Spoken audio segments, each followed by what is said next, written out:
सुकर जे चले ले अपनी बिया करे सोन के सिंहरवा गईले छूट है।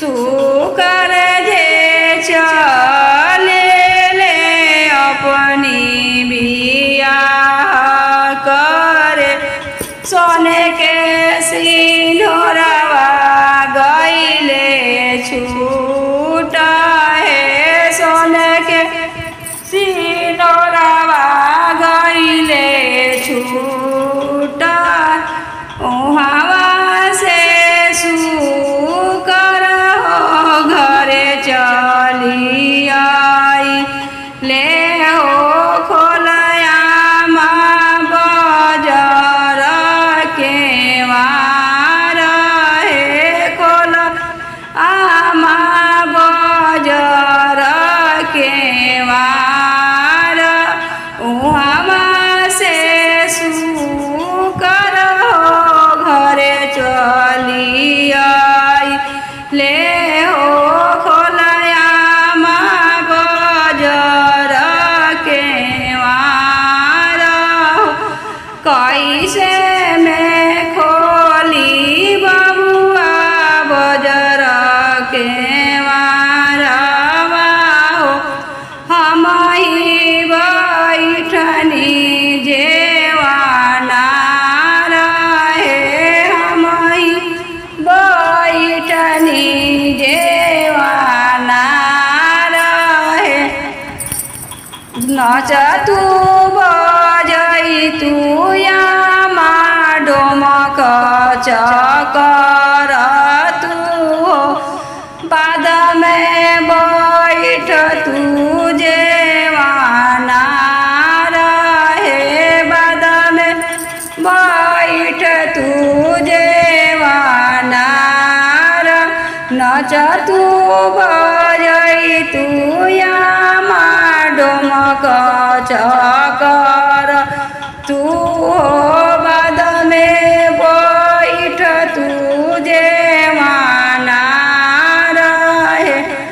अनकर दिया हो बबुआ घरवा में आई हे हो जेवाना के बड़ी दुख हो सुहे।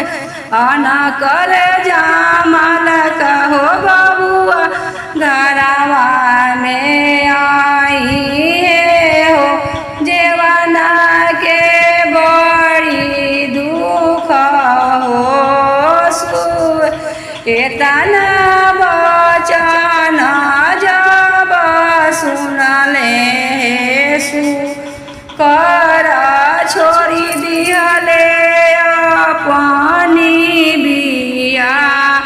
एतना बचन हो जब सुनले सुकर हो छोड़ी दिहले अपनी बिया।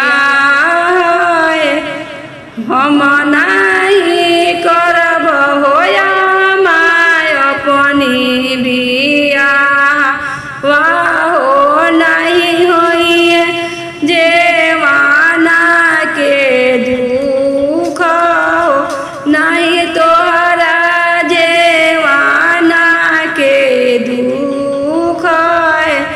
सुकर जे चले ले अपनी बिया करे हो सोन के सिंहरवा गईले छूट है। सोन के सिंहरवा गईले छूट सुकर जे चले ले अपनी बिया करे सोन के सिंहरवा गईले छूट है। सोन के सिंहरवा गईले उहामा से सुकर हो घरे चली आई ले हो खोल चाची बजर के माँ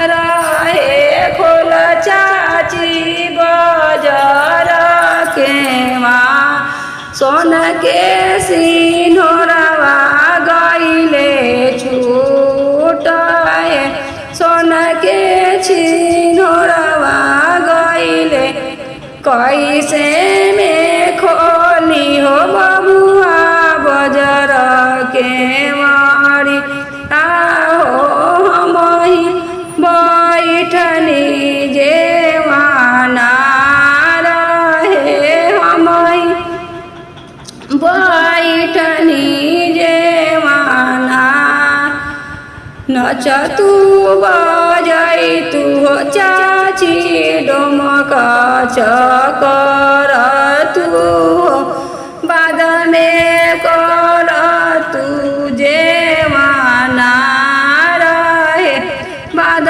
में बैठ तू जेवाना अनकर धियावा हो बबुआ घर भर आई हे हो जेवाना के बड़ी दुख हो सुहे देवाना के बड़ी दुख इतना बचन हो जब सुन ले सुकर छोड़ी दिहल अपनी बिया छोड़ी दियल अपनी हम नहीं करबो चाची अपनी बिया वाहो नहीं तोहरा जेवा ना के दुख हो नहीं होई है जेवा ना के दुख सुकर जे ले ले अपनी बिया करे सोना के सिंहरवा गईले छूट सोना के सिंहरवा गईले छूट।